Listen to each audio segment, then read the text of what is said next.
The frost in the alleyways. The morning began like a thin breath on a window, pale and cold. Smoke from a dozen small chimneys drifted low over the rooftops, too tired to climb the white sky. Frost clung to every brick, every iron railing, every lamplight that still burned from the long night. The alleyways were narrow and dark, like quiet rivers of stone, and in those tight places the cold seemed sharper, like small teeth on the skin. In one of those alleyways, behind a bakery with cracked windows and a shop sign that creaked in the wind, two children woke up under a wool blanket thin as paper. Their names were Clara and Tom. Clara was 12, with steady hands and steady eyes. Her hair was the color of old honey, braided into a rope to keep it neat. Tom was 8, small and quick, with eyes that always looked for a way forward, like a bird watching the sky for a gap in the clouds. They slept in a corner near a wooden crate that smelled of flour. The baker let them stay there when the weather was cruel because their mother had once cleaned the shop for him after hours. The baker's kindness was simple: a corner for the night, a cup of water, and sometimes a broken loaf that could not be sold. He said little. He let his kindness speak for him. Clara opened her eyes first. She listened to the city waking up. Footsteps on the cobbles, a horse stamping and snorting, a woman calling to a child in a quick, sharp voice, the way people spoke when they were busy and cold. Clara rubbed her hands together, then rubbed Tom's hands until he stirred. He blinked and smiled and tried to pretend he was not shivering. "Morning," he said, his voice small. "Morning," Clara answered. "Let's warm our hands by the oven door before he sees us." Tom nodded. They knew the baker's rhythm. He rose before dawn, baked until the first gray of morning, and then opened the shop. The oven kept a soft heat even when he was not there, and the children would sit near it for a minute, palms out, faces tilted toward the glow, as if they could drink the warmth like soup. They never touched the pans. They never touched the bread. Their mother had taught them rules. Be clean, be quiet, be grateful. The world could be hard, but it often softened for children who remembered simple rules. Tom pressed his fingers near the oven bricks and closed his eyes. "Do you think it will snow again today?" he asked. "It might," Clara said. "The sky is white. It looks like a cupboard full of flour." Tom liked that. He laughed softly. Then he turned serious. "Do we have enough to buy coal?" Clara's eyes moved to the small purse tied with string and hidden in her apron. She felt the shape of 3 coins, light as dry leaves. "Not today," she said. "We will save for bread if the baker cannot give us the broken one. We will—" "Walk fast. That keeps you warm." Tom nodded. He looked down at his shoes. The leather had split at the sides where it bent, and the laces were made from knotted string. He wiggled his toes to make them feel alive. "How many days until Christmas?" he asked. Clara counted in her mind. She did not need to count. Not really. She knew. 3, she said. Tom breathed in as if the number had a smell. "Will there be oranges this year?" His voice dropped to a whisper, the way a person speaks about a secret treasure. "I saw them once in a shop window. They looked like small suns." Clara thought of the fruit seller's stall near the market, a bright pile of fire-colored circles laid on green paper, each one shining like a promise. She had passed them slowly last winter and had felt the ache of wanting grow large and then quiet, the way a wave grows and curls and falls back into the sea. "We will see," she said. She always said that when she did not want to crush a hope, even a small one. They heard the baker's cough. The door opened. He was heavy and tired and kind. Flour dusted his sleeves. He looked at them and nodded, and they stood at once, hands folded, grateful. He set a cracked cup on the table and filled it with warm water. Then he put down the heel of a loaf that had split too wide, a piece he could not sell. "For you," he said. Be quick. Customers soon. Thank you, sir, Clara said. She broke the bread and handed the bigger piece to Tom, who tried to give it back, who always tried to give it back, and Clara shook her head and pushed it into his hands. They ate slowly. Warm bread in winter has its own light. It fills the body, and it fills the mind. Tom chewed, eyes closed. Clara chewed and watched the doorway, the street beyond, the open day that would ask for courage. The baker went to his counter, and they heard the sound of coins and the bell above the shop door. It was time to leave. They tied on their scarves. They thanked the baker again. He waved them away, his eyes already on the dough he pressed flat, with a quick, strong rhythm. Outside, the alley felt like a long hallway filled with cold air. They stepped into it, feet careful on the frost. Clara carried a small basket, empty now, hopeful later. They would find work if they could. Sometimes it was washing steps, sometimes it was carrying parcels, sometimes it was running messages, from the hosiery shop to the tailor or from the tailor to the gentleman with the stiff hat who never smiled. Today, Clara hoped for a few pins or a spool of thread from a seamstress who liked her neat hands. Tom would offer to sweep snow from stoops. People gave pennies for that if the snow was heavy and they were expecting guests. They turned onto the high street. The city widened before them, carts rattling, horses shaking their manes, women with baskets, men with bundles of firewood on their shoulders. The world smelled of smoke and cabbage and wet wool. In the distance, a church bell rang. Clara felt the sound in her chest, a slow, deep note that made her stand straighter. She took Tom's hand. They walked toward the market. They passed a toy shop with soldiers lined in a row behind the glass, red coats neat, little drums bright. Tom slowed. Clara let him look for a few breaths. The shop owner, a thin man with a sharp nose, saw them and stared until they moved on. Tom did not complain. He lifted his chin and smiled at Clara, to show he was fine, to show that he could carry his own small grief without dropping it. The fruit seller's stall came next. The oranges sat high, proud, wearing their star crowns at each tip. A hand-lettered sign said the price. It was more than the coins in Clara's apron. She had known it would be, but the difference still felt like a stone. Tom was quiet. He did not ask again. He looked with eyes as big as the fruit, then turned away because he had learned that sometimes a long look hurts more than a short one. "Morning, miss," a voice said. It was the seamstress, Mrs. Doyle, hunched like a question mark, a basket of cloth on her arm. "Can you deliver 3 mended shirts to Mr. Black at the wharf office? He pays 6 pence for quick feet." "Yes, ma'am," Clara said before the words were cold. "We will be quick." Mrs. Doyle tucked the shirts in Clara's basket and pressed a pin cushion into Tom's hands, small, round, covered in faded blue. "For your sister," she said, "a gift for good work through the year." Tom looked at the cushion as if it were treasure.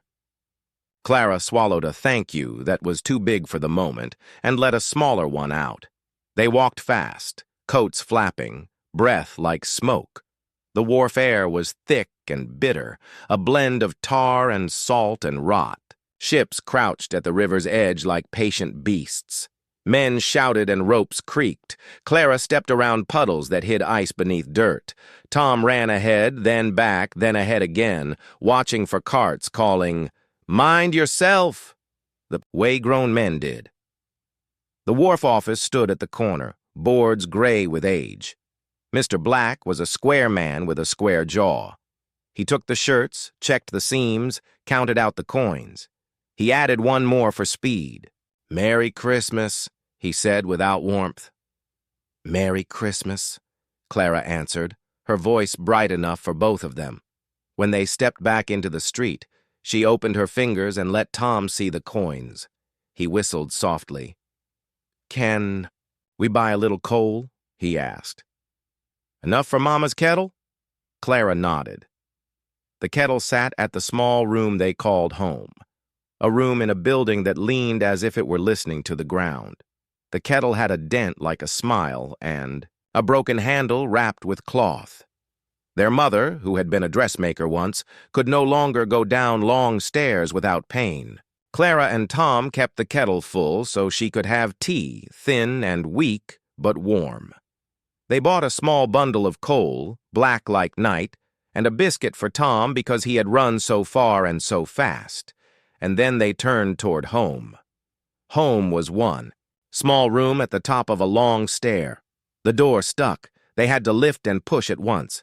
Inside, the bed was narrow, the table small, the window cracked at one corner. Their mother sat near the window, shawl pulled close, fingers wrapped around the kettle as if it were a cat that purred. Her face was lined, but her eyes were kind, and when she saw the children, she smiled in a way that lit the whole room. "Ah," she said softly, "my two little lanterns." Clara showed the coins. Tom showed the pin cushion. Their mother clapped her hands very softly because loud clapping made her cough. "Good work," she said. "Good and honest work. The best kind." They set the coal by the grate and saved, most for evening. Daylight gave some warmth if you pretended it did. Clara made tea. She used the leaves twice, then a third time, and the tea tasted like memory, but it was warm. She poured into 3 cups, and they wrapped their fingers around the heat and drank in small sips. "Christmas is near," their mother said. "Do you remember the year with the lantern parade? We walked behind the church and the air smelled of tallow and snow." Tom nodded. He liked stories that smelled like something.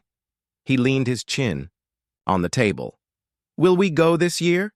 "If the weather allows," she said. "We will hold our lanterns high. We will sing and remember that light always finds a way." She looked at Clara as she said it, as if the words had layers, and one layer belonged only to them. After tea, Clara mended a shirt cuff with careful stitches, the kind that looked like small footprints. Tom drew pictures on a scrap of paper with a stub of charcoal, triangles for rooftops, circles for wheels, a sun in one corner even though the sky was white. Their mother hummed a thin tune. The day was quiet. The city outside was not, but the room held its own peace, simple and stubborn. When the light began to fade, Clara stood. "I will go to the church," she said. "They serve soup on Wednesdays. It is Wednesday." "It is," their mother said. "Take the tin cup, and take Tom." Tom grabbed his cap. He bounced on his heels. He loved the church windows. The way they held stories inside colored glass, blue water, gold halos, red robes that glowed like embers. They went down the long stair, careful, as if carrying bowls full to the rim. The street was already colder. The frost that had slept near the stones all day now woke and stretched and grew. Clara pulled Tom's scarf up over his mouth. They walked toward the church where a line always formed like a second street, a street of people instead of bricks. The line was long, but the soup was hot. The vicar's wife, a woman with weathered hands, ladled with care and made each portion look like a small kindness, even if it was thin. Tom sipped and closed his eyes. He held his tin cup in 2 hands so he would not lose a drop. Clara ate, slowly, and watched faces, old men with white beards, young women with wet eyes, children who stared at the steam and smiled. The air inside the church hall was heavy with breath and soup and a hope that had no words. When the soup was gone, the vicar himself came to the front, cleared his throat, and spoke about Christmastide, about love and charity, about how the smallest gift can be the largest light. His voice was gentle, not grand. He did not talk like a rich man. He talked like a neighbor. Then the volunteers brought a basket filled with wool mittens, mismatched and mended. Each pair had a tag with a child's name. Tom's name was there. Someone had written it carefully, as if names were fragile things that could break if handled roughly. Tom put on the mittens and curled his fingers inside, surprised by how quickly they warmed. On the walk home, snow began. Not a storm, just a quiet fall of small, soft pieces that looked like ash from a very clean fire. The flakes landed on Tom's eyelashes, and he blinked and laughed. Clara felt the flakes on her cheeks and thought of the oranges again, round and warm-colored, the opposite of snow. She thought of the price sign. She thought of sixpence from Mr. Black and the extra penny for speed. She thought of coal and tea and rent and shoes. She thought of a Christmas with a single sweet thing. That was not bread. She made a plan, simple and small. If they were careful, if tomorrow was as generous as today, if no bad luck crossed their path, she could buy one orange for Tom on Christmas Eve. One small sun for his hands. She did not say it aloud. She let the plan sit in her chest like a secret fire. When they reached home, the stair felt steeper. The door stuck worse. Inside, the room was darker, but the coal gave a steady heat, and their mother's smile gave the room a second warmth. Tom showed his mittens. Their mother touched them and said they were fine mittens indeed. Clara boiled water and made tea. Again, and this time she shaved a pinch of sugar from a lump the size of a thumb, saved for days like today. Tom tasted the tea and made a sound that was half surprise, half joy. Clara watched him and felt a fullness that was not like bread, not like heat. It was a kind of light. They ate the last bit of bread, the small piece Clara had hidden in her pocket for later. They told their mother about the vicar's words, about the mittens, about the man with the green scarf who had tried to make the children laugh by catching snow on his tongue. Their mother listened and nodded. Some days, the city is kinder than we think, she said. After supper, Clara set the basket neatly by the door. She laid out the mending for morning.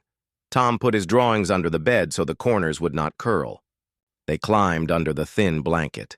The coal burned down to a red eye. The wind hummed in the crack of the window. Their mother said a small prayer, no bigger than a breath. The room grew quiet. Tom turned to Clara. "When you close your eyes, do you see colors?" he asked. "I see the church windows.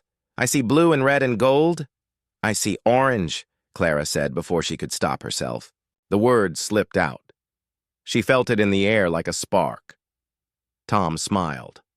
"Orange," he whispered, and the word seemed warm on his tongue. "Maybe one day we will have one. Not even to eat. Just to hold for a moment. I want to feel the skin under my thumb."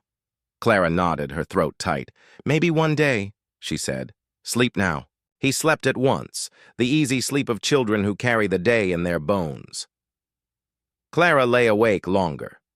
She counted the coins again in her mind, as if fingers could count through cloth and thought. She imagined the fruit stall and the way the oranges made the world look brighter around them. She imagined Tom's face when a single orange came to rest in his small mittened hands. She imagined peeling it slowly, like opening a letter that had traveled a long way, releasing the scent of warm countries into a cold room. She imagined splitting the slices, one for Tom, one for Mother, one for her. She imagined how the taste would be both sharp and sweet, like memories that hurt and heal at the same time. She let the picture sit behind her eyes until it felt almost real. Morning would come soon enough. There would be steps to wash and parcels to carry and men with long faces and women with tired ones. There would be hard words and kind ones, both. There would be small work and small pay and small kindness that felt, in the moment, like something large. There would be frost in the alleyways again, laid down like another thin blanket over the city, but tonight, for a few hours, there was the plan. There was the small fire in her chest. There was the sound of her mother breathing and her brother sleeping, and the coal ticking softly in the grate as it cooled. The next day began with the same pale light, the same low smoke, the same creaking sign above the bakery. The baker, without a word, slid a broken loaf across the counter to Clara.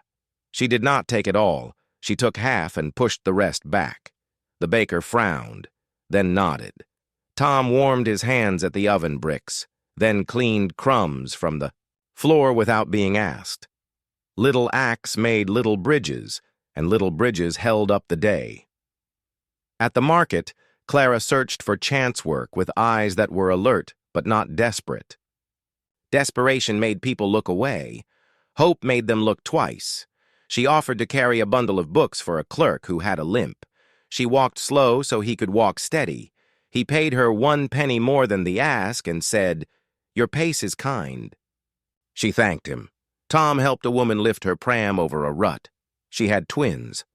She said, "Bless you, young man," and the words felt like a scarf around his neck. By noon, Clara counted the coins again and felt the plan grow a shade brighter. But in cities and in lives, plans often meet corners they cannot see. At the IA wharf, a boy no older than Tom slipped on the ice with a crate in his arms. The crate broke. The boy's knee bled through his trousers. He cried without sound. Clara knelt and tied her handkerchief around his knee. Tom collected the spilled apples, soft with cold, and returned them to the broken crate. The owner shouted. The boy shook. Clara stepped between the shout and the boy, not tall, not strong, but steady. "It was the ice," she said. "We can help carry the rest if you like," the owner grumbled. He took the offer because time was coins and the day was short. Clara and Tom carried boxes until their arms shook. When it was done, the owner gave them nothing, not even a word. The boy with the bleeding knee whispered, "Thank you," like a secret. Then he disappeared into the crowd. Clara's arms ached. Her hands felt like cold wood. She looked at Tom and saw the tired set of his mouth. She thought of the coins that had not come from that work, the time that had folded up and gone. She drew a breath and let it out slowly.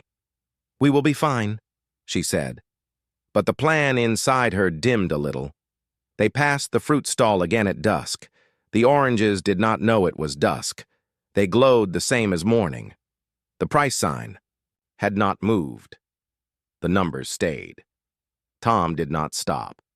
He kept his eyes on the street ahead, on the church spire that pointed at heaven like a finger pointing at hope.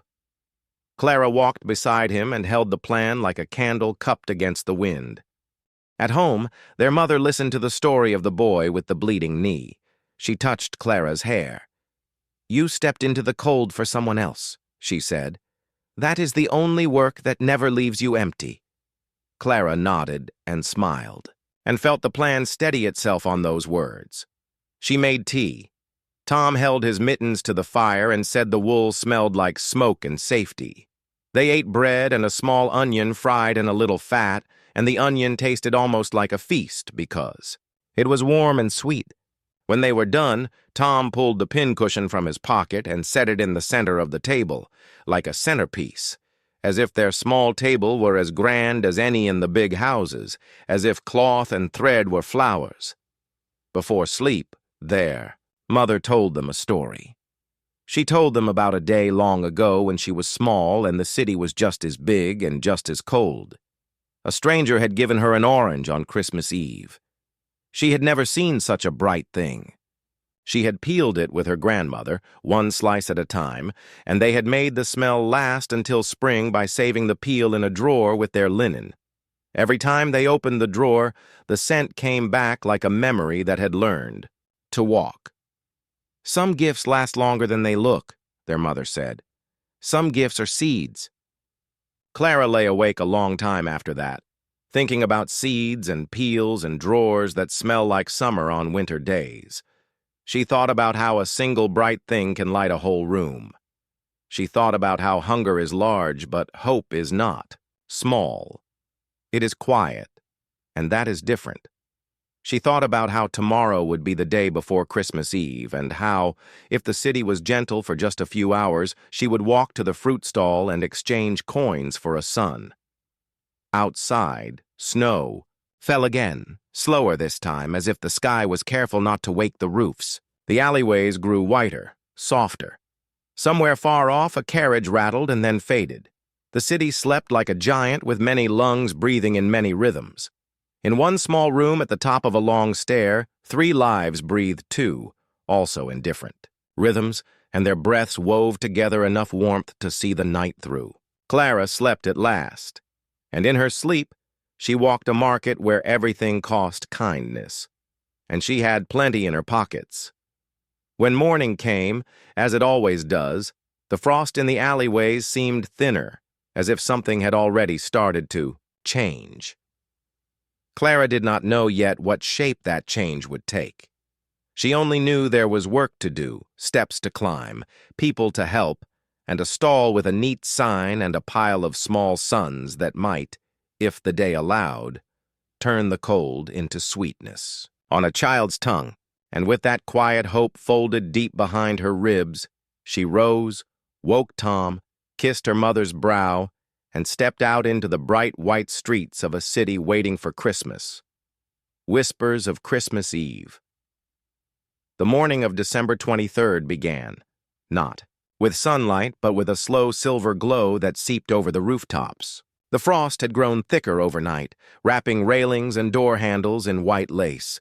Even the horses on the street moved more slowly, their breath spilling out in clouds that hung in the air before fading. It was the sort of morning where sound felt smaller, as though the cold itself was holding it close. Clara was awake before Tom. She had barely slept, her mind busy turning coins into oranges, into slices, into joy. She knew the price now. 4 pence for a small one, 5 pence for a larger. She had enough if she did not spend on anything else. But the day before Christmas Eve was rarely a gentle day for the poor. People rushed. Streets grew crowded. Opportunities. For work came and went like carts in the fog, there for a breath, then gone. She rose from the bed carefully so as not to wake Tom. Their mother was still sleeping, her shawl pulled close around her thin shoulders. The coal had burned out, leaving only a faint warmth in the grate. Clara put on her boots, tied the frayed laces tight, and stepped quietly to the window. Outside, the alley looked like a pale ribbon laid between the buildings. Somewhere, a bell tolled 8 times. Tom stirred then, rolling toward the sound of her boots on the floorboards. "Is it morning already?" he mumbled, still tangled in sleep. "Yes," Clara whispered, "and we must be quick today." Tom sat up, rubbing his eyes. "Why? Is there trouble?" "No," she said, though she felt a flicker of worry. "But Christmas is coming fast, and there's work to find. And—" She stopped herself. She wanted to tell him about the orange, but she feared to speak it too soon, in case the city had other plans. Some hopes were like small birds. They needed to be kept quiet in the hands until the right moment to release them. The bakery was warm when they arrived, the air thick with the smell of rising dough. The baker handed over another broken loaf, without a word. He was busier than usual, shaping rolls as fast as his hands could move, his brow damp even in the cold. Clara thanked him and tucked the bread into her basket. Tom took a seat near the oven door, warming his palms just long enough to feel them again. By the time they stepped into the high street, the city was alive with urgency. People bustled with baskets and parcels, shouting to one another over the rumble of carts. Shop windows glowed with oil lamps, showing piles of sugared sweets, bolts of red cloth, and little toys with painted faces. The smell of roasting chestnuts floated from a vendor's cart, making Tom slow his steps to breathe it in. "Keep walking," Clara said gently. "We have a long way today." They first went to the post office, where Clara offered to carry packages to nearby houses. The clerk, a thin woman with round spectacles, gave her 2 small bundles and a note with an address. Clara balanced them in her basket, careful not to crush the corners, and they walked the winding streets until they reached the address, a neat house with curtains trimmed in lace. A servant took the parcels, placed 2 pennies in Clara's hand, and shut the door without a word. "That's enough for a candle," Tom said cheerfully, trying to make the moment bigger than it was. Perhaps, Clara agreed, though in her mind she was adding the coins to the orange fund. She felt the weight of them in her apron pocket, like a small promise. The day moved quickly. They helped a grocer stack sacks of flour, earning 3 more pennies. Tom fetched water for a woman whose husband was ill, and she gave him a bread, rolls still warm from her oven. They ate it on the street, breaking it in half and breathing the steam before taking a bite. In the market square, the fruit seller's stall stood bright as ever. The oranges were arranged like jewels in a crown, each one shining in the weak winter light. Clara slowed, pretending to adjust her basket. She counted the coins again in her mind. Yes, she could buy one now, just one. But she kept walking. She wanted it to be fresh for Christmas morning. She wanted it to feel like a gift wrapped by the day itself. Tom didn't notice her glance at the stall. His eyes were fixed on the gingerbread in the baker's window across the way. He had never tasted it, but he liked the way it was shaped, into stars and bells, each one tied with a thin red ribbon. Clara took his hand and led him on, weaving between the crowd. By midday, the sky had shifted from silver to a flat, pale gray. Snow began again, soft at first, then heavier, swirling in the gusts between the buildings. The city seemed quiet as people pulled their scarves higher and hurried along. Clara and Tom stopped to share a cup of soup at the church, their breath mingling with the steam. The vicar's wife, still bustling between tables, gave them each a smile and a pat on the shoulder. "Tomorrow is Christmas Eve," she said. "Come early to the service. We have a surprise for the children." Tom's eyes lit up. "What kind of surprise?" She winked. "If I told you, it wouldn't be one." As they walked away, Tom chattered about what it might be. Sweet buns, maybe, or paper hats, or even a candle to take home. Clara listened with half an ear, her mind still holding the image of an orange on the table, glowing in the morning light. The afternoon brought a final bit of work, helping a man at the wharf carry parcels to a waiting carriage. The man, gruff but not unkind, gave Clara a 6pence for her trouble. It was more than she expected, and her heart leapt. Now she could buy the orange and still have enough for coal.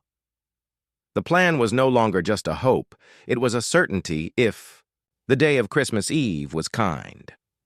By the time they returned home, the snow had settled thick on the roofs, turning the crooked row of houses into something almost beautiful. Their mother greeted them with a smile, her cheeks pink from the cold. She listened as they told her about the day, about the parcels, the soup, and the promise of a surprise at the church. "That is good," she said. "It's the season for surprises." That night, they ate bread with a bit of cheese, a rare treat from the seamstress who'd had more than she could finish. They sat close by the grate, letting the small fire warm their legs. Tom worked on a drawing of the church, adding bits of color from the stubs of old crayons he'd found. Clara sewed a missing button on her mother's shawl, her fingers quick in the firelight. When it was time for bed, the snow was still falling. Outside, the alley glowed faintly under the white, as if someone had dusted the whole city with crushed stars. Clara lay awake again, but this time her thoughts were calm. Tomorrow she would go to the fruit stall. Tomorrow she would place the coins in the seller's hand and take an orange in return. Tomorrow she would hide it until Christmas morning, when she could set it in Tom's hands and watch his face light up. And in that quiet, just before sleep took her, she heard the faintest sound from the street below, someone humming a carol as they walked through the snow. The tune rose and fell, warm against the winter night, and Clara thought to herself that maybe, just maybe, this Christmas would carry more than frost in its alleyways. The orphanage's silent night, the day before, Christmas Eve dawned like a whisper, not a shout. Snow had stopped sometime in the small hours, leaving the streets covered in a soft white layer that looked untouched, as if the city had been wrapped in a clean sheet while it slept. The frost on the windows was so thick it blurred the world.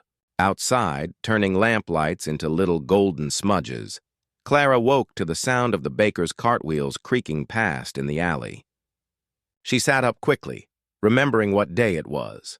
The plan for the orange was as bright in her mind as the sun that refused to show itself. She dressed quickly, pulling on her boots and tying the laces until the string bit into her fingers. Tom stirred under the thin blanket. "Why are you smiling?" he asked, rubbing his eyes. "Because it's nearly Christmas," Clara said, not letting the secret slip. "And because we've work to do." The bakery was busier than ever that morning.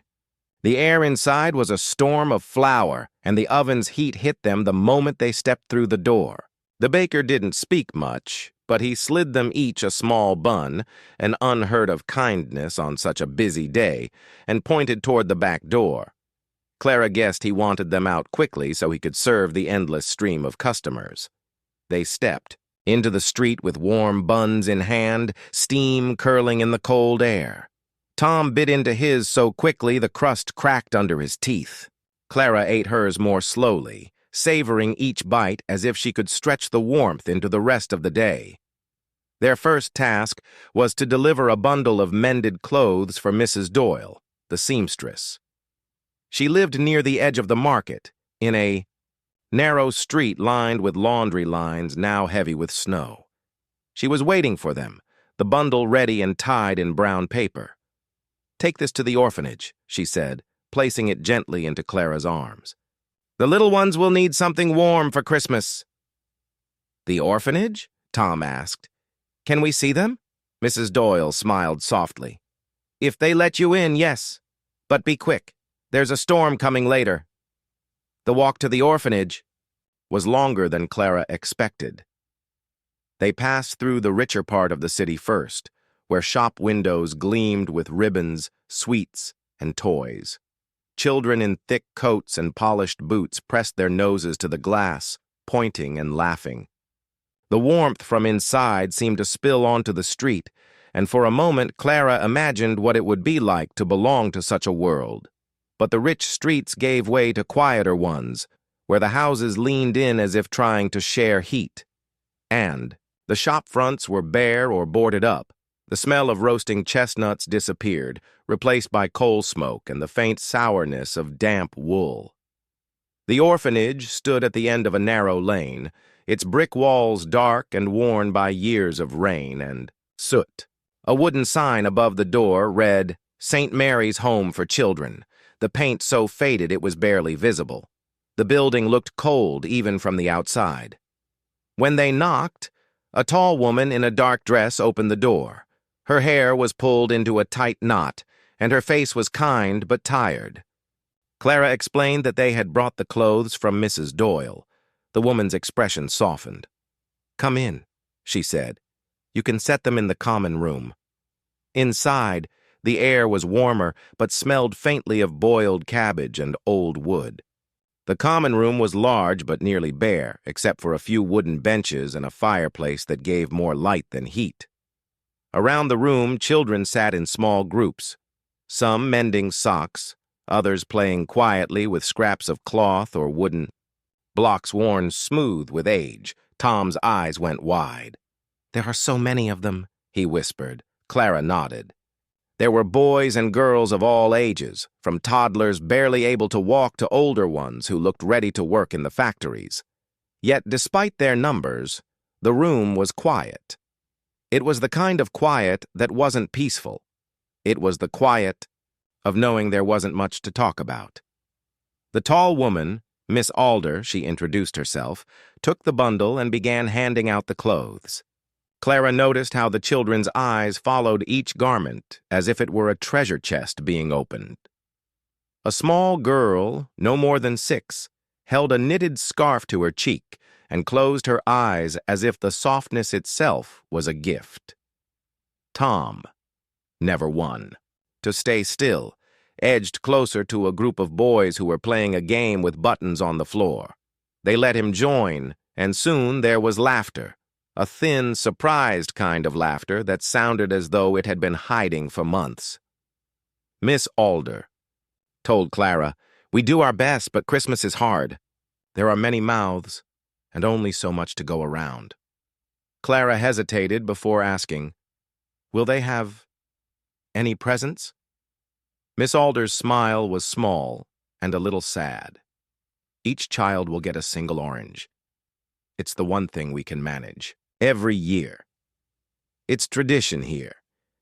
The older ones remember it from when they were small." Clara's breath caught. She thought of the stall in the market, of the coins in her pocket, of Tom's face when he imagined holding one. She looked around, at the children, at the way they sat close to one another as if warmth could be passed like a secret. She understood then that the orange was more than a fruit. It was a moment, a piece of sunshine carried into the cold. Tom came running over, cheeks pink. "Clara, they want me to show them how to make the game with buttons. Can we stay a little?" Clara glanced at Miss Alder, who nodded. "Just a while," Clara said. "We have to get back before the snow." They spent another hour in the common room. Clara helped a girl her own age sew a button back onto a shirt. Tom played until his laughter no longer sounded like it was visiting. It sounded like it belonged. When they finally left, Miss Alder pressed a hand to Clara's arm. "You're welcome here any time," she said. "And thank you for bringing the clothes." As they stepped back into the cold, snowflakes began to fall again, bigger now, slower, drifting down as if the sky was thinking about each one before letting it go. Tom chattered the whole way back about the boys at the orphanage, about how good he was at the button game, about how one of the little girls reminded him of a sparrow. Clara listened and smiled, but inside she was thinking about the oranges. By the time they reached home, the snow was thick enough to cover the cobbles. Their mother was waiting with tea, and they told her all about the orphanage. She listened closely, her eyes shining. "That's what Christmas is," she said softly. "Finding ways to make someone else warm." Clara thought of the coins in her apron and the stall in the market. Tomorrow was Christmas Eve. Tomorrow the plan would finally come to life. And as she fell asleep that night, she dreamed not of her own orange, but of a room full of children holding theirs, the scent of them filling the air like summer had come to visit winter. The orphanage's silent night. The day before Christmas Eve began with a silence so deep that Clara could hear the faint creak of the rafters above their little room. The snow had stopped in the night, and now the streets lay under a thick, unbroken blanket, the kind that muffled even the sound of cartwheels. The cold was sharper than the day before. It bit the nose, nipped the fingers, and seemed to press itself through every seam of a coat. Clara rose first, as she always did. Her breath puffed in the air like small clouds as she dressed quickly, pulling her boots on without bothering to warm them by the grate.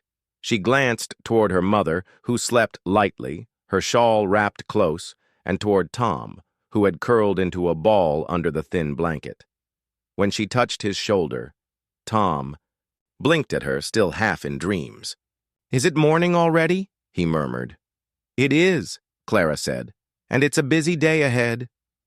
"A busy day means coins," he asked hopefully.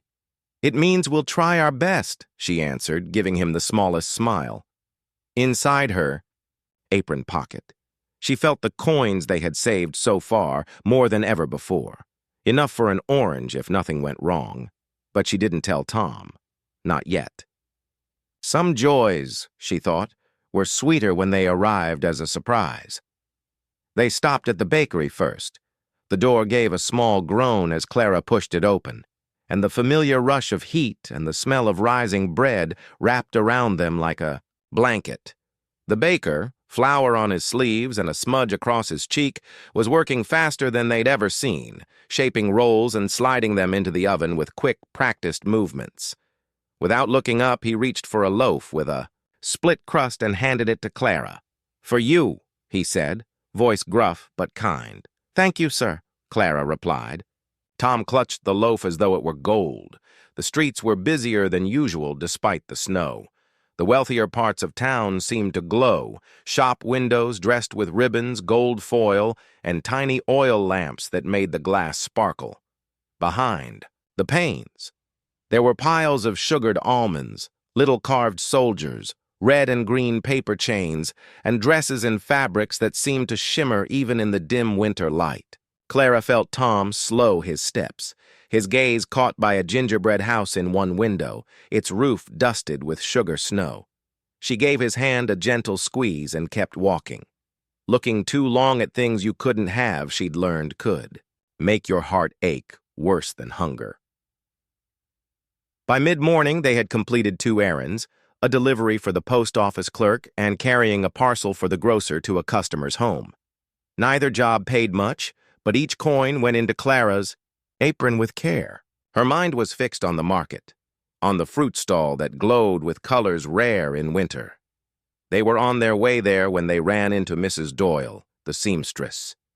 She was outside her shop with a bundle wrapped in brown paper and tied with string. "Clara, Tom, just the pair I needed," she called. "Will you take this parcel to St. Mary's Orphanage? The little ones will need warm clothes for Christmas, and my knees aren't up to the walk today." "Yes, ma'am," Clara said without hesitation. The orphanage was a long walk from the market, farther still from their own home. It sat in one of the poorer districts, where the streets narrowed and the buildings leaned toward each other like tired friends sharing secrets. The snow here was not white and clean as in the wealthy quarter. It had been churned to gray slush by boots and wheels, and the cold seemed to cling more stubbornly in the shadows. When they reached the building, they saw that the sign above, the door, St. Mary's Home for Children, was so faded it looked like it had been written in smoke. The brick walls were dark with years of soot, and only a faint curl of smoke from the chimney told them the place had any warmth at all. Clara knocked, and after a moment, the door opened to reveal a tall woman in a plain black dress, her hair pinned in a severe bun. Her eyes, however, were warm. "Come in, children," she said. "It's bitter out there." Inside, the smell of boiled cabbage greeted them, mingled with the faint scent of damp wool.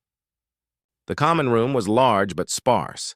A few wooden benches, a long table scarred with scratches, and a fireplace where the flames were small and the wood popped only occasionally. Around the room, children sat in clusters, some huddled near the fire, others sewing buttons back on worn coats, a few playing games with whatever they could find, marbles made of tightly rolled paper, dolls fashioned from scraps of cloth, and little blocks of wood smoothed from years of use. Their laughter, when it came, was soft and brief, like the kind that doesn't want to draw too much attention. "This is from Mrs. Doyle," Clara said, placing the parcel on the table. The woman, Miss Alder as she introduced herself, untied the string and began handing out the garments. A scarf went to a boy whose cheeks were chapped red, a thick sweater to a girl whose sleeves ended far above her wrists. Their eyes lit up, not because the clothes were new, they weren't, but because they were warmer than what they had.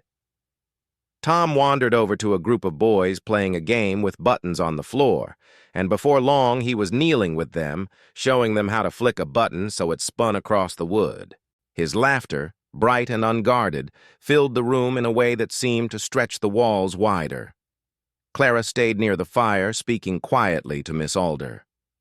"Do the children get anything for Christmas?" she asked. Miss Alder's eyes softened. "We make sure each one has something, a single orange. It's been our tradition for as long as I can remember. Some of the older ones still speak of the year they got theirs when they were small. For many of them, it's the only sweet thing they'll taste all winter." Clara glanced at the coins in her apron pocket, feeling their weight. She thought of the fruit stall, of Tom's quiet wish to hold an orange just once. She imagined this room tomorrow, filled with the scent of fresh oranges, and the thought lodged itself deep in her heart. They stayed for nearly an hour, Tom playing with the boys and Clara helping a shy girl learn a stitch for sewing. When they finally left, the snow had begun to fall again, slow, thick flakes that drifted down like feathers. On the long walk back, Tom couldn't stop talking about the children he'd met. One of them could spin a button right into a cup, and there was a girl who could whistle through her teeth like a bird. Clara smiled, listening, but her thoughts were fixed on tomorrow. Christmas Eve, the day she would finally trade her coins for an orange, and the day she hoped would be brighter for more than just Tom. That night, back in their small room, their mother listened to their stories with shining eyes. "Kindness," she said softly, "is the one thing that grows warmer when you give it away." Clara lay awake long after Tom had fallen asleep, the snow still falling outside. She imagined the orphanage children with their oranges, Tom with his, and the air filled with the scent of something bright in the middle of winter. And with that thought, she drifted into dreams, the frost outside no match for the warmth growing in her chest, a stranger in the snow. The morning of Christmas Eve arrived beneath a sky as pale as unpolished pewter. The streets lay silent, as if the whole city had drawn in a long breath and was holding it. Overnight, more snow had fallen, not in a wild storm, but in a slow, steady drift that had blanketed every rooftop, chimney, and cobblestone. The frost on the window panes of Clara's small room had grown so thick that it looked like ferns etched in glass, each delicate frond catching the faint light. Clara woke early, her heart quick with the knowledge that today was the day. The coins in her apron seemed heavier than ever, as if they knew their purpose. Today she would buy the orange. Today she would place it in Tom's hands and see his face light up like a candle in a dark room. Tom stirred as she moved, his hair a tangle from sleep. "Why are you up so soon?" he mumbled. "There's much to do," Clara said, smiling faintly. "It's Christmas Eve after all." The bakery was already busy, the door swinging open and shut as customers came for their holiday bread. The smell of fresh loaves was almost dizzying, but Clara didn't linger. The baker, too busy to speak, handed her half a cracked loaf with a curt nod before turning back to his work. She tucked it into her basket and led Tom out into the bright, cold morning. The city felt different on Christmas Eve. Even in the poorer quarters, there was a certain hum in the air, an urgency, yes, but also a strange softness. Neighbors exchanged nods more easily. A few children sang snatches of carols as they carried small parcels, and shopkeepers hung sprigs of holly in their windows. The snow underfoot was still fresh, crunching softly with each step. They reached the market just as the fruit sellers were setting out their wares. Clara spotted the stall instantly. The oranges were piled high, their skins glowing like captured suns against the dull winter light. Her breath caught. She could almost smell them from where she stood. The sharp, sweet fragrance that spoke of warmth, of far-off places where frost never touched the ground. "Shall we go closer?" Tom asked, but Clara shook her head. "Not yet," she said, her voice calm, though her fingers tightened on her basket. "We have an errand first." The errand was small, a delivery for Mrs. Doyle to a house near the river, but it took them past the wide corner where the richer folk strolled, their boots polished and their gloves clean. It was there, on that corner, that the wind began to pick up, carrying with it a fine curtain of snowflakes. Tom pulled his scarf tighter, but Clara's attention was caught by a man walking slowly through the drift. He was tall and broad-shouldered, his coat dark and well-made but dusted with snow. In one hand he carried a walking stick, though he didn't lean on it much. His hat was pulled low, but Clara noticed that he glanced at the people around him. Not in the hurried, distracted way most did, but with the kind of look that saw things. Really saw them. It was then that Tom, darting forward to avoid a cart, slipped on a patch of ice. The bread in Clara's basket tumbled out and rolled into the snow. Clara bent quickly to retrieve it, but another hand got there first. A gloved hand, large and steady.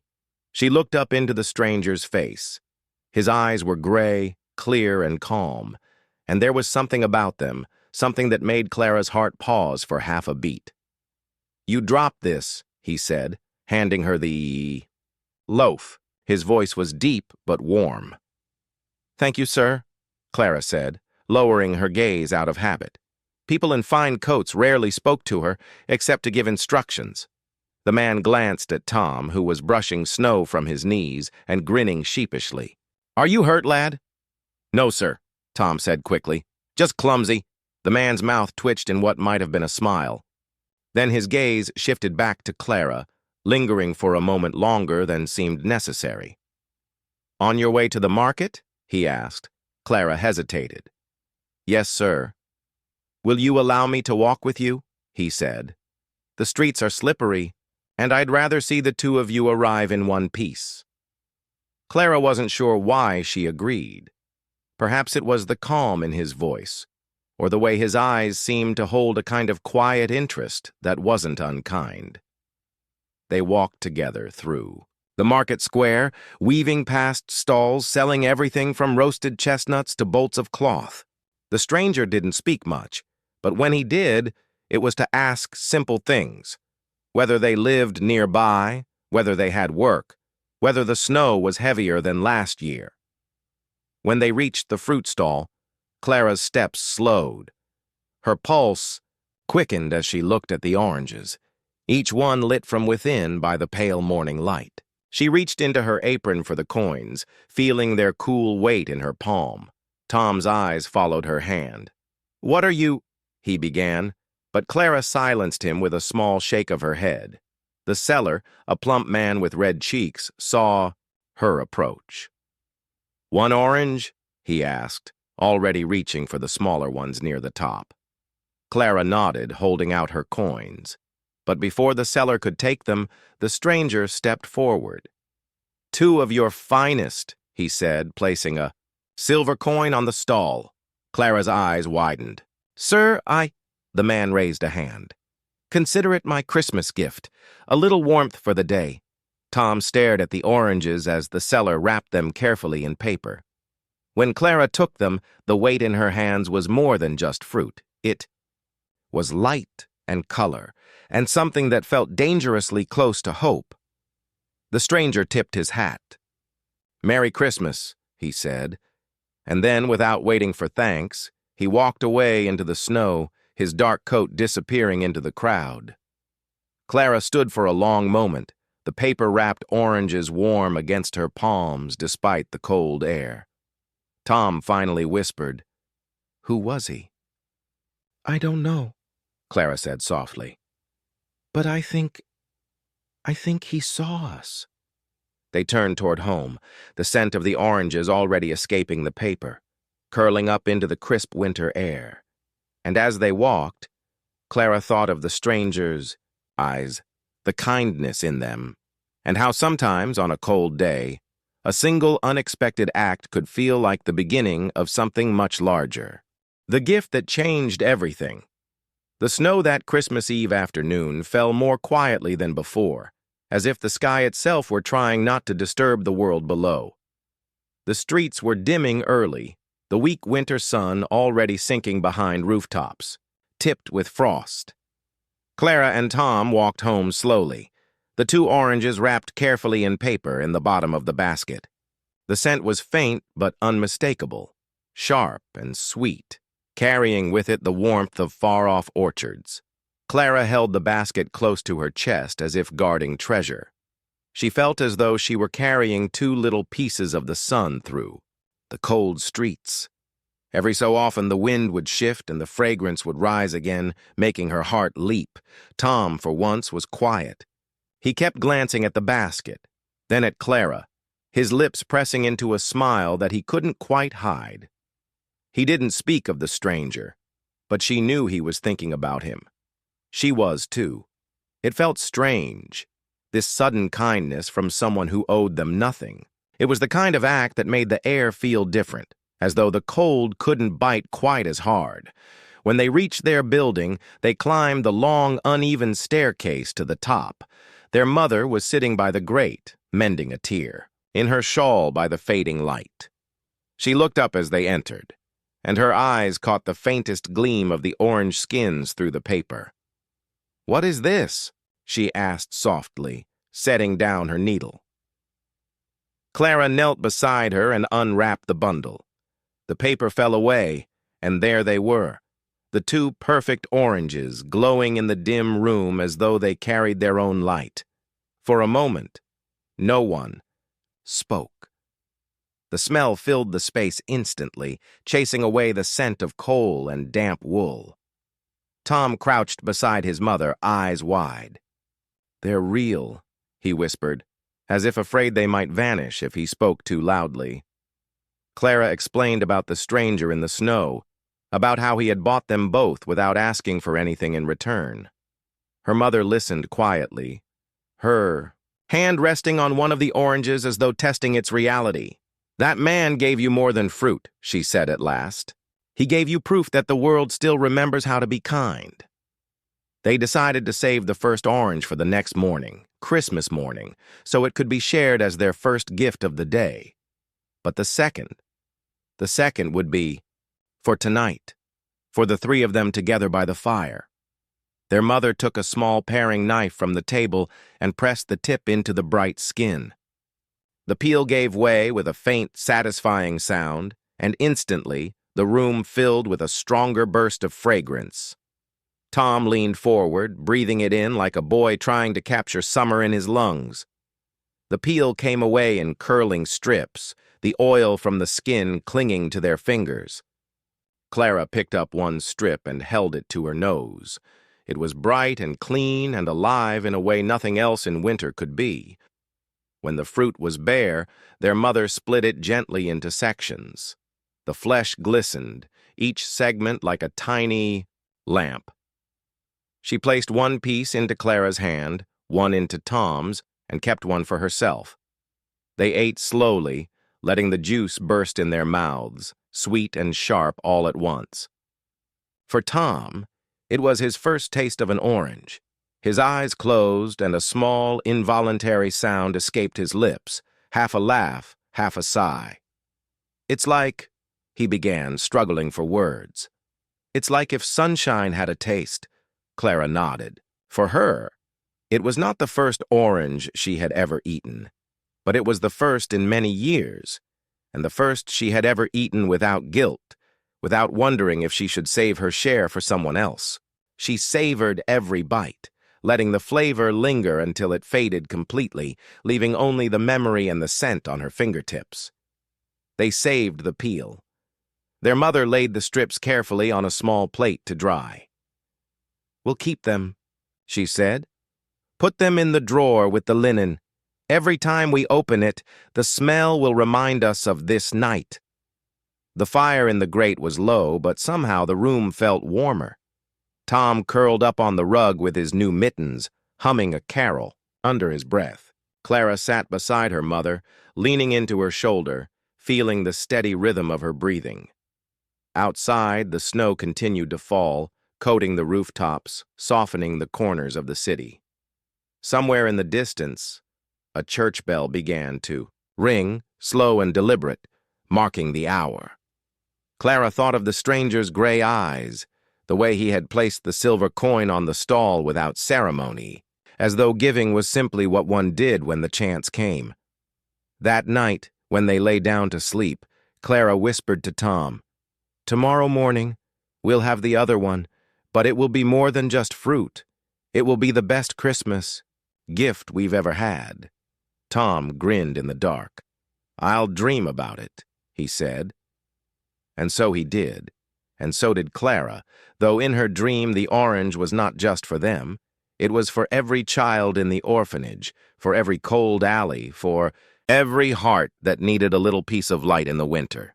Lessons beyond the gift Christmas morning arrived not with the blare of trumpets, but with the soft, steady sound of snow falling outside the cracked window. The light was pale, almost silver, and it filled the little room with a calm stillness. Clara woke first. For a moment she lay still, listening to the faint creak of the rafters, the quiet breathing of Tom and her mother, and the far-off tolling of the church bell. Her hand went to the small plate on the table. There it was, the second orange, still whole, still glowing faintly in the dim light. Even wrapped in paper, it seemed to carry a warmth that the cold air could not steal.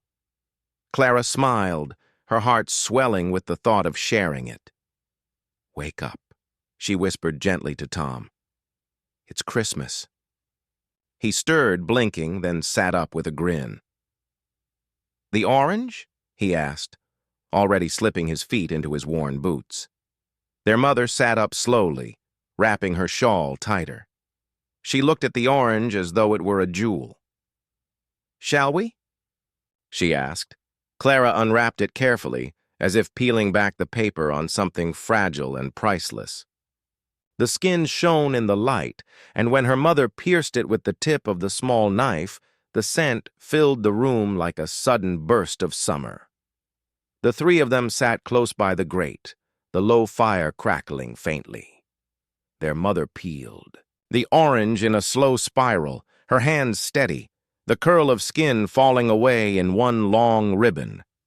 She laid the peel beside the first one from the night before, both waiting to be dried and saved. The orange was split into 3 equal parts. Each section was plump and perfect, the tiny sacs of juice catching the light. Clara took her piece and waited until they all had theirs. "To a Christmas we'll remember," their mother said softly. They ate slowly. The sweetness spread through Clara's mouth, the juice running over her tongue in a way that made her close her eyes. It was as if her whole body leaned toward the taste, memorizing it. She knew that in a week, in a month, the flavor would be gone from her tongue, but not from her mind. When the last piece was eaten, they sat for a long moment in comfortable silence. The only sound was the faint hiss of the coal in the grate, and the muffled laughter of children somewhere on the street below. Tom broke the quiet first. "We should take the peels to the orphanage," he said suddenly. Clara looked at him, surprised. "Why?" "So they can smell them too," Tom replied. "If I'd never had an orange before, I'd still want to know what it smelled like. Maybe they can put them in their pockets and pretend they have one of their own." Their mother's eyes softened, and she reached out to touch Tom's cheek. "That's a good thought," she said. "A gift doesn't always have to be whole to be worth something." They agreed to go that afternoon. Clara wrapped the peels carefully in a scrap of cloth, tying it with a bit of string.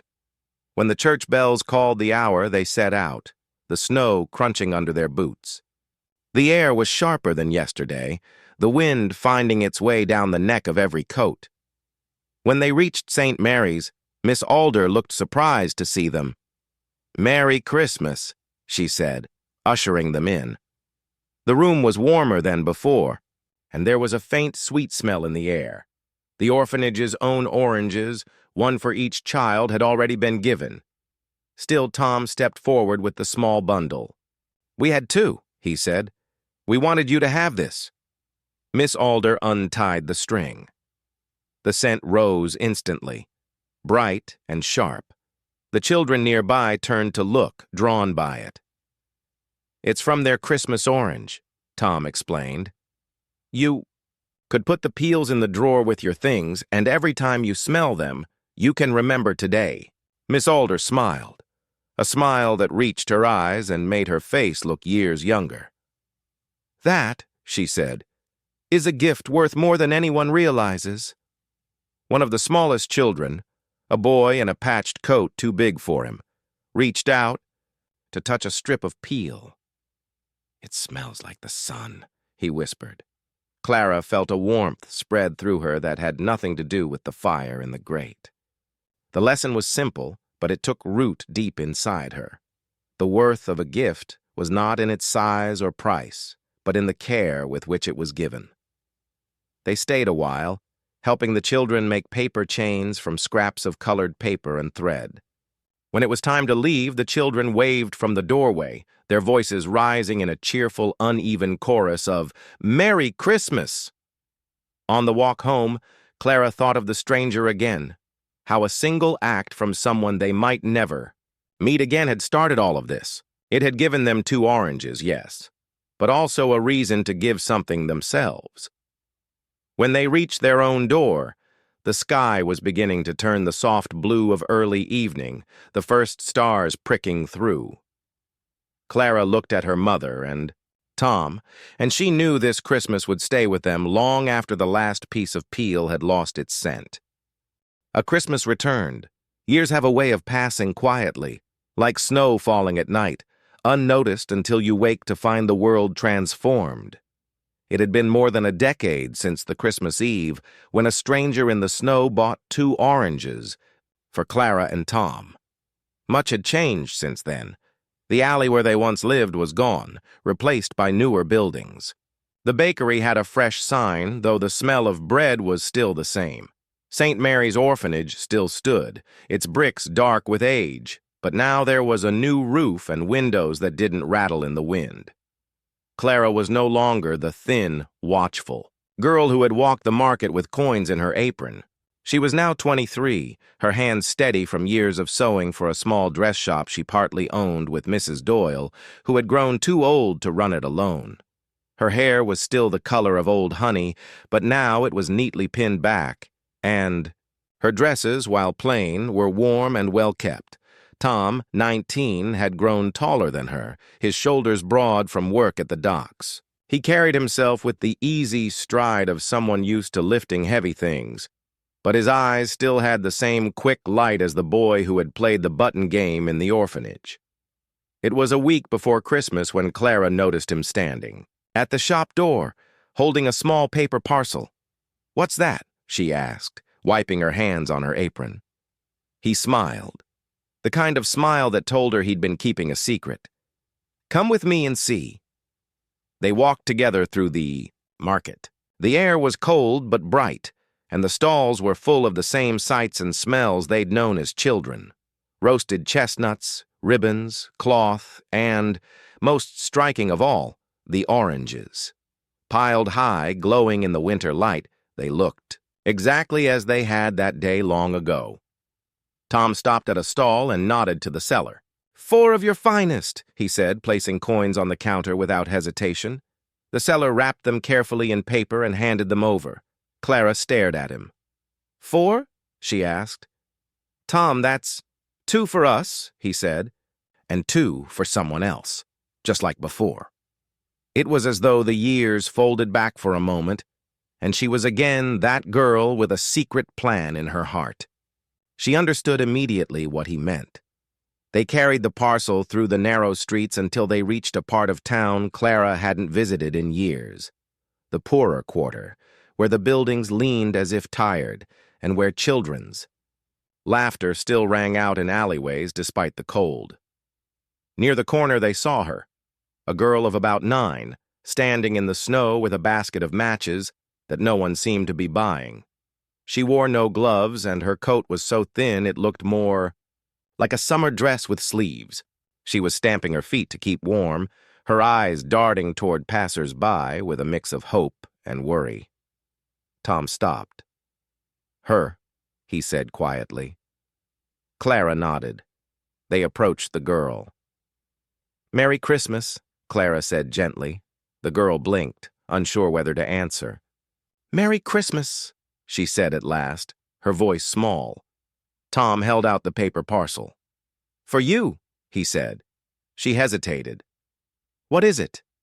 "Open it," Clara urged. The girl untied the string, peeled back the paper, and gasped. The oranges glowed against the white snow like 2 small suns. She reached out as if afraid they might vanish. "Are they for me?" "Yes," Tom said. "For you. And if you can, share one with someone who needs it." The girl's fingers closed around the fruit. For a moment she didn't speak, only stared at them. Then she smiled, a smile that lit her face so completely that the cold seemed to step back for a moment. "Thank you," she whispered. Clara and Tom walked away slowly, not looking back right away. When they finally glanced over their shoulders, the girl was still standing there, holding 1 orange in each hand, looking at them, as though she'd just been given the world. That night, back in Clara's warm kitchen, they placed their own 2 oranges on the table. They didn't rush to peel them. Instead, they sat for a long moment, breathing in the scent, remembering the dim little room, their mother's shawl, the stranger's gray eyes, and the lesson that had stayed with them all these years. A gift, no matter how small, could be a seed. And seeds could grow into forests of kindness if planted in the right hearts. Clara peeled 1 orange slowly, saving the skin to dry, just as their mother once had. The peel would go in her linen drawer so that every time she opened it, the scent would carry her back, not just to a Christmas long ago, but to the truth it had given her. That warmth, once shared, never really leaves.